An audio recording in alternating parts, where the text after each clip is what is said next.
Semester baru nak start, tapi duit PTPTN dah panas dalam tangan ni. Okey, masuk ke komputer, satu kepala dah pening. Nak beli laptop ke? Nak beli tablet? Kawan cakap tablet dah cukup. Senior pula kata laptop wajib bro. Jadi siapa yang betul sebenarnya ni? Dalam video ni kita tak borak pasal spek semata-mata. Saya nak bantu anda untuk buat keputusan ikut kursus universiti anda, cara anda belajar dan juga realiti hidup student di Malaysia. Okay, janji saya, lepas video ni, anda tak beli gadget ikut perasaan lagi. Jom kita mula.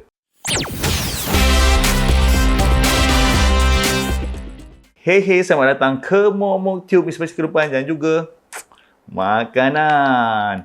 Like, subscribe dan bell jika anda masih belum. Saya Mike daripada Fantografi.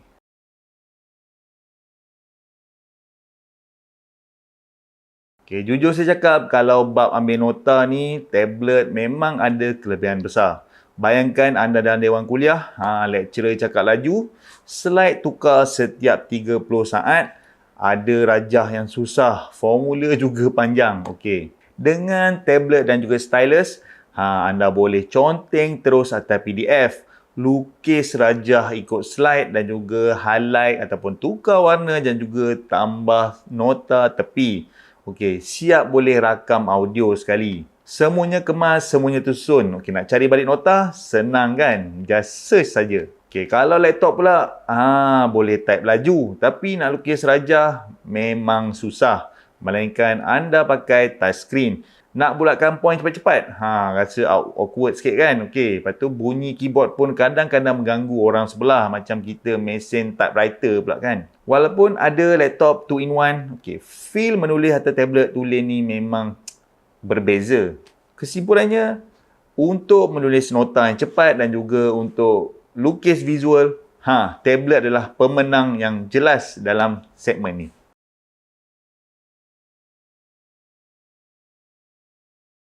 Kita masuk bab yang paling kerap buat student stress. Assignment, essay dan juga report. Cuba anda tulis essay 3,000 patah perkataan dan juga laporan makmal dalam 20 muka surat atas tablet. Lama-lama memang penat kan? Okey, laptop pula ada kelebihan besar dalam segmen ni. Dia ada keyboard fizikal. Type lama-lama pun tak sengal kan jari kita ni. Okey, lagi sedap. Okey, skrin pula besar. Kalau buka Word ataupun PDF serentak tu, orang panggil boleh belah skrin tu, split screen. Okey, dan juga ianya boleh buat multitasking yang sebenar. Contohnya kita buka banyak apps, okey, ada browser, banyak tab dan sebagainya. Nak buat format APA, jadual kandungan ataupun rujukan yang automatik, semua ni jauh lebih senang di laptop. Tablet masih boleh buat kerja ringan, tapi bila nak masuk kerja akademik yang serius ni, laptop masih the king.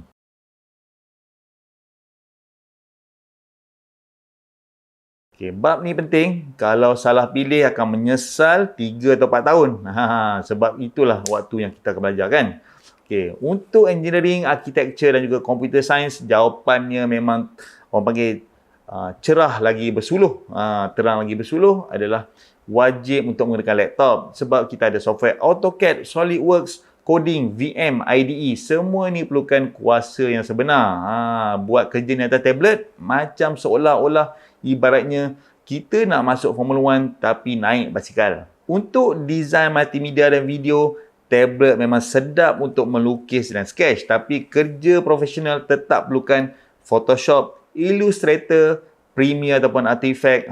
Laptop adalah senjata utama untuk software-software ataupun apps ni. Tablet boleh dijadikan sebagai alat sokongan. Untuk business, accounting dan juga economics, dia macam grey area sikit, tapi dia cenderung kepada laptop juga. Excel dataset yang besar, SPSS dan juga model finance, versi desktop lebih, orang panggil, jauh lah berbeza, lebih power daripada versi tablet. Untuk arts, law, social science dan juga communication, kalau kursus anda ni banyak membaca, banyak menganalisis teks dan juga banyak tulis esei, tablet boleh jadi peranti utama asalkan tak perlukan software yang berat. Anda juga selesa untuk menggunakan keyboard tambahan. Membaca dan annotate PDF memang best atas tablet. Secara ringkasnya, ada bunyi engineering, coding dan juga design. Laptop lah yang orang panggil dia punya equipment yang terbaik, dan juga untuk fokus kajian dan juga bacaan, tablet boleh dipertimbangkan.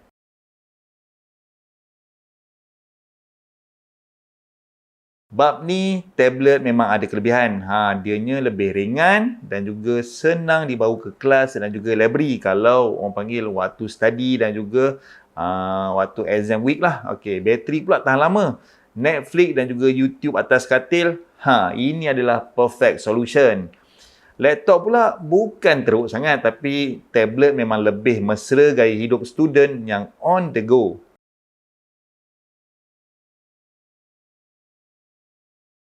Laptop 2-in-1 macam Surface ataupun Lenovo Yoga.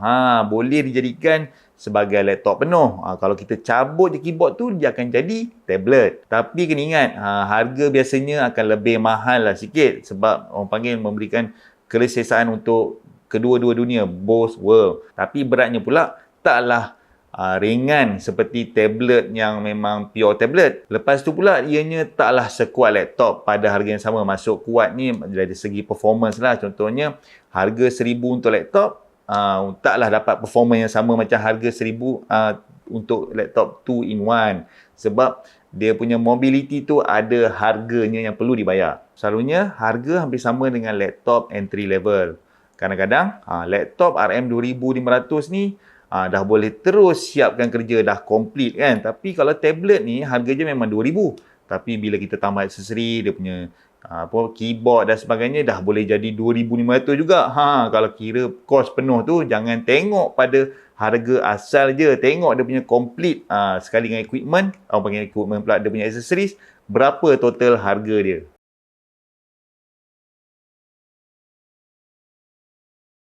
Kesimpulannya, tak ada jawapan khusus untuk semua orang. Okey, anda boleh pilih laptop kalau khusus tu perlukan software yang berat dan juga kerja menaip dan juga multitasking yang banyak. Anda boleh pilih tablet kalau anda hanya fokus pada bacaan, nota dan juga esei. Software juga anda hanya perlukan software yang minimum sahaja. Anda boleh pilih 2-in-1 laptop kalau ada bajet yang lebih dan juga nak flexibility yang maksimum. Beli gadget ikut keperluan 3 hingga 4 tahun pembelajaran anda. Bukan ikut trend ataupun kawan beli je, anda pun follow beli. Orang panggil peer pressure. Sekarang saya nak dengar daripada korang ambil kursus apa dan korang nak beli apa. Boleh saya belajar daripada penggunaan anda.